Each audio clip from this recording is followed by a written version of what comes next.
प्रदेश से राज्यसभा सीट पर चुनाव के लिए निर्वाचन आयोग द्वारा आज अधिसूचना जारी कर दी गई है।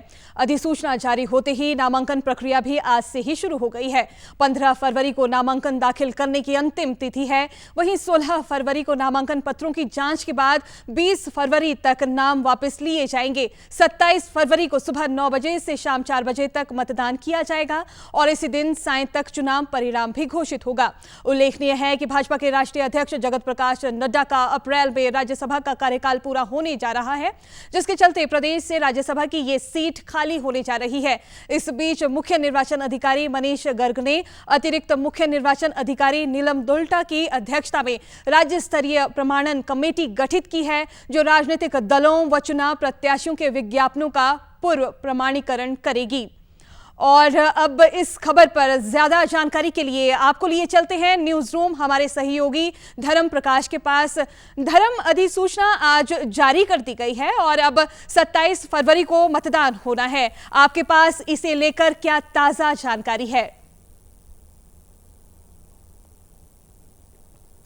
बिल्कुल उर्मिला, कुल 56 सीटें हैं। अगर हम टोटल ओवरऑल बात करें तो राज्यसभा की कुल 56 सीटें देश भर की हैं, जो अप्रैल महीने में जहां पर सदस्यों का कार्यकाल खत्म हो रहा है, इसके लिए वोटिंग होनी है और उसी वोटिंग के लिए, उसी चुनाव के लिए आज चुनाव आयोग ने अधिसूचना जारी की है।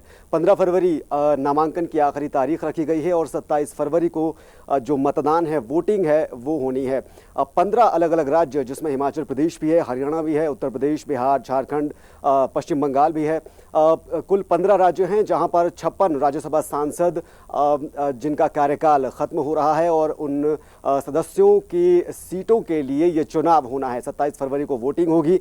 राज्यसभा चुनाव की जब हम बात करते हैं तो लोकसभा चुनावों से थोड़ी इसकी जो प्रोसेस है वो डिफरेंट रहता है, क्योंकि इसके लिए आम जनता डायरेक्ट वोट नहीं करती। इसके लिए सिर्फ जो विधायक हैं कंसर्न्ड स्टेट के, वो वोट करते हैं। तो विधायकों की संख्या के आधार पर ही जो चुनाव है, जो जिता उम्मीदवार है, उसका निर्णय होता है, फैसला होता है। तो आज अधिसूचना जारी हुई है। 15 फरवरी आखिरी तारीख है नामांकन की और फिर उसके बाद 27 फरवरी को इसके लिए जो चुनाव मतदान है, वोटिंग है, वो होनी है। उर्मिला